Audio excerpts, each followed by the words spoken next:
Sirkal kokale miganindo mochung'ne mwandu manie bulo koronito Okwedo gi okang' mamalo wach nindo mano mar ywaruok kaachiel koda tulo mabende ne omuoch kar kunyo mula mar Ramula mayudore ka chung' bura magem kaunti ma Siaya.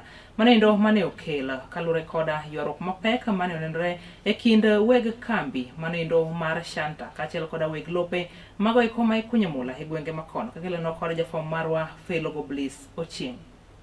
Kotwako dute fwambo jagoro mongirore migao no mar mwandu mag lo migosi Sirkal oyango ni chik ochiwo ler makare kaka kambi mar Shanta winjo chak tije e kar kunyo mula mar Ramula. Law provides for that once you've been granted a license, you should start operations, mining operations within a period of 6 months.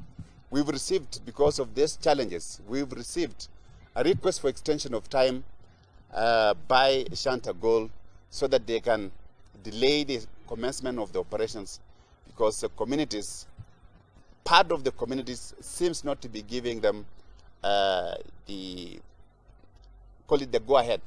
Migosi Sirkal bendo medo lero ni kata obedo ni doho nomiyo kambino teko mar dhi nyime gi chulo weg lope kar kunyo mulano kendo jopiny noyie, to nitie achudhe mosewuok oko kasemo jopiny e yor tulo mondo kik gidar. Courts ruled that let the process continue.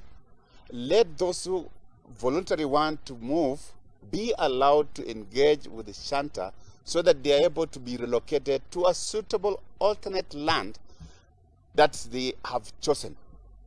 The problem that we have currently is there are few of those members who feel that if they allow these members of the community to be resettled, then they are going to lose.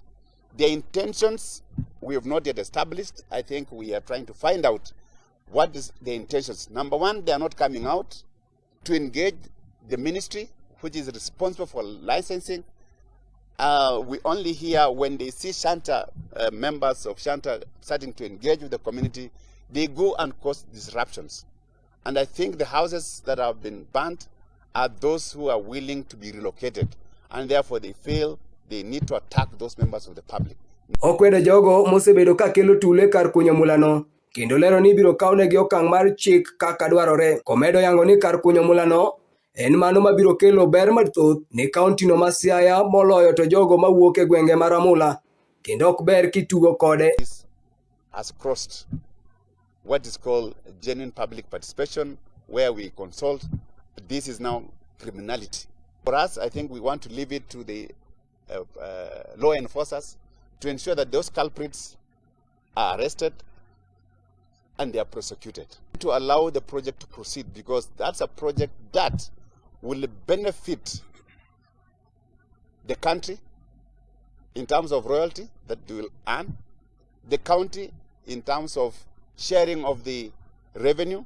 Sirkal mane lose e kaunti ma Kisumu e romo mar ndalo adek manokelo kanyakla MCS duto mawuok e kaunti ma Kakamega mar twak ewi bero chal mar kunyo mula e gwenge ma ikonomani nosingo ne jopiny e gwenge mar Ramula ni onge ng'ato ang'ata mibiro dar e lope kapok ochul kendo ginya mana kwe. No movement or resettlement of the owners of the land and until they have been fully compensated and they have been given an alternate land. Korka kore to speaker e kaunti ma Kakamega migosi James Namasi okwayo oganda duto mawuok e kaunti no mar mondo bi owuog oko kendo chiw ng'urgi e wi kunyo mar mula e gwenge ma ikolomani mar neno ni ok gikale midhiero masani nenore e gwenge mar Ramula. Going to issue a notice of when these petitions are going to be heard, and we are inviting all members of the public from Ikolomani and beyond